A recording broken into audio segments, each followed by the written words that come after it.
The Party by Robin Harding. You are following this couple who has a teenage daughter named Hannah.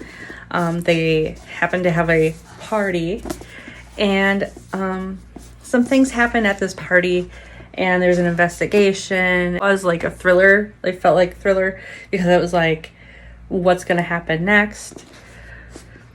But I don't want to say it was a thriller because it'd be more like a beginner thriller. But I rated this 3 out of 5 stars. I read All the Dangerous Things by Stacey Willingham.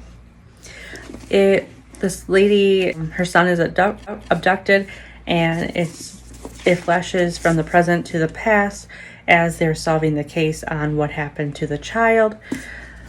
It kept me at the edge of my seat. I rated it 4 out of 5 stars. I read We Spread by Ian Reid. You are following this lady who, after she loses her husband, just kind of goes through like the aging process and what she goes through from her point of view. It wasn't a very long read, but it was a very powerful read. I am rating it 4 out of 5 stars. I read The X by Elvira Berkey.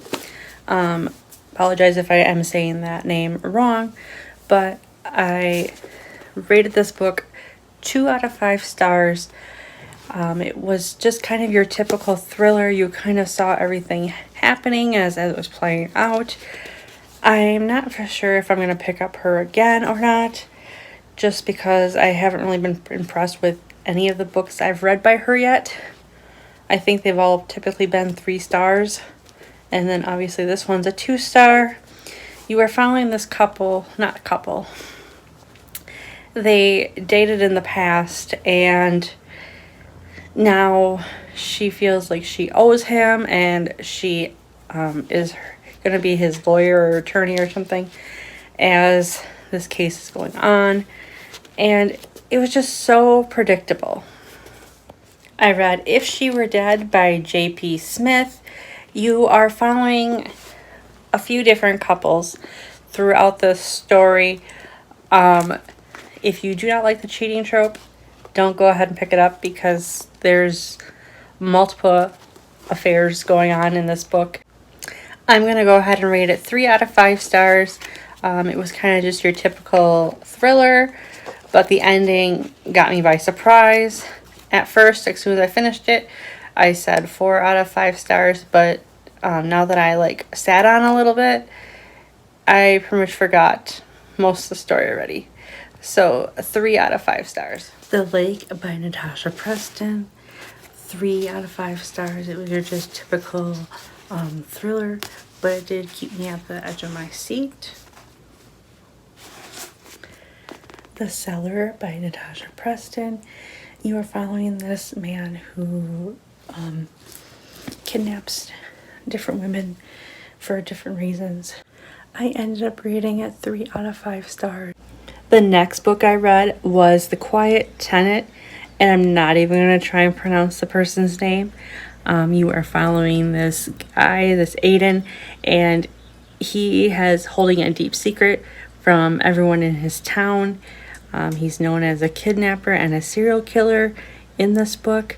I did initially rate it 4 out of 5 stars, but as I've been sitting on it, I'm just going to move it to a 3 out of 5 stars.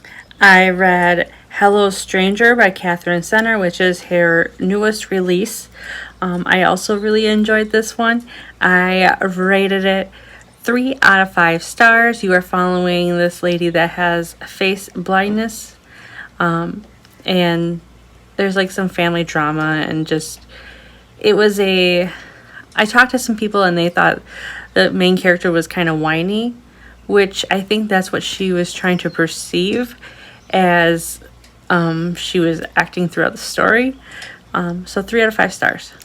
I read The 7-Year Slip by Ashley Poston, 5 out of 5 stars. You need to go into this book blind and just know that you are following 2 characters that are in a time loop together. The next one was 56 Days by Catherine Ryan Howard.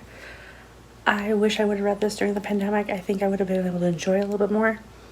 But I'm going to go ahead and rate it 2 out of 5 stars. I think if I would have read it during the pandemic, it would have been a 3 out of 5 stars. It was just kind of your average. I read The Welcome Reunion by Lucinda Berry, which is the sequel to The Perfect Child. You have to read The Perfect Child first and then read A Welcome Reunion. It's a short story. It was good. 5 out of 5 stars. I read it Ashley's Little Library 24-hour horathon. I will link the video up here, and then you guys can watch it and see my complete thoughts on romantic comedy. I'm gonna go ahead and rate it 3 out of 5 stars. I personally thought it was overhyped. I guess I went into the book with high expectations and kind of got mediocre expectations. I don't know if I will read anything else by this author. I kind of looked at his backlist and nothing really interests me at this time, but maybe in the future if he comes out with more books, I'll see what the synopsis is about and go from there. And then I finished Ballad for editing Danielle here, Ballad for Sophie, and I cannot remember who it was by. I actually found it on Libby, Gwen over on Gwendolyn Kingsinger's channel, and then Lavender Bud at Instagram. She recommended the book to us during one of the back to school readathon sprints. It was very good. I am going to go ahead and rate it 4 out of 5 stars.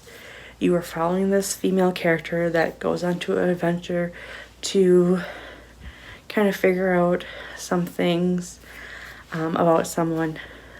It's best to go into this book as blind as you can. I think that was like the best part of the book, just going in with just little details and just enjoying the ride. I want to say thank you for watching, and I'll see you in the next one. Bye.